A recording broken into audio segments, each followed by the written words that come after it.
Hello, everybody. My name is Mark Beccue. I'm principal analyst for artificial intelligence at ESG. I'd like to talk to you a little bit about a study we've just published, a big study on the state of generative AI and some of the findings we had come out of it. One of the key things we found is what I'm calling 3 ways generative AI adopters are showing mature thinking. So this survey went through about 832 organizations that answered that they were either in POC or production. So these are companies that or organizations that already got something going with generative AI. We asked them these questions. And this is the key parts I thought that were interesting about what's showing a mature thinking and what would be considered a very disruptive and new market. So first thing is that there's a lot of consensus around incorporating your own data into generative AI. Now, that might seem like we've heard a lot in the media about that being important, but this is where the rubber meets the road, and these companies are actually doing it. They're saying up to 80% of them, a little over 80% of them either strongly agree or somewhat agree with that idea.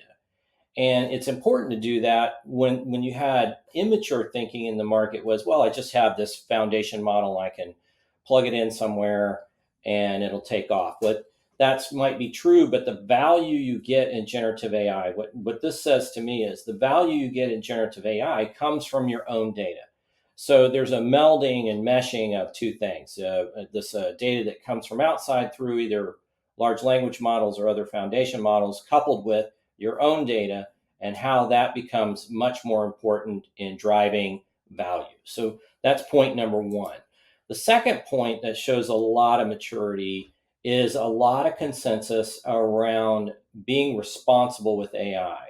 And we were very afraid as market watchers in AI that generative AI has some issues. There's things around it that it needs guardrails to work properly for accuracy and bias and transparency and lots of other things.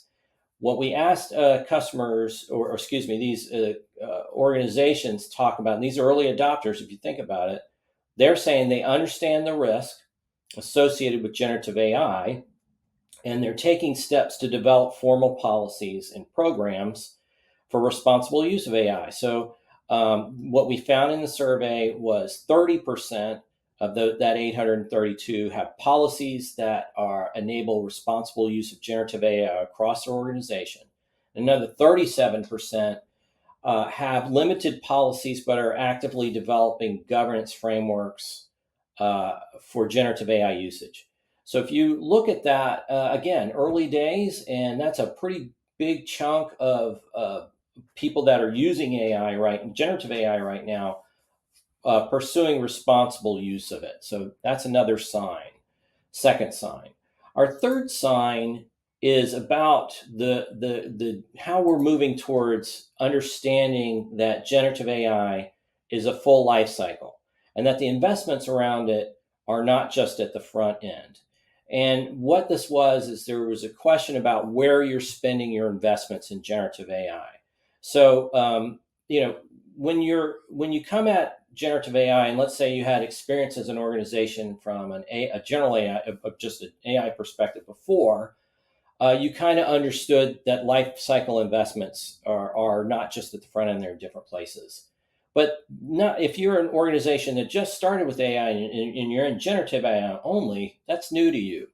So what was interesting is that they are really showing this understanding. We saw significant investment going into things outside of the initial development. And it was in things like experimentation and testing, ongoing optimization and adjustments, deployment, and management. So you can see that companies and these organizations are thinking about the whole life cycle.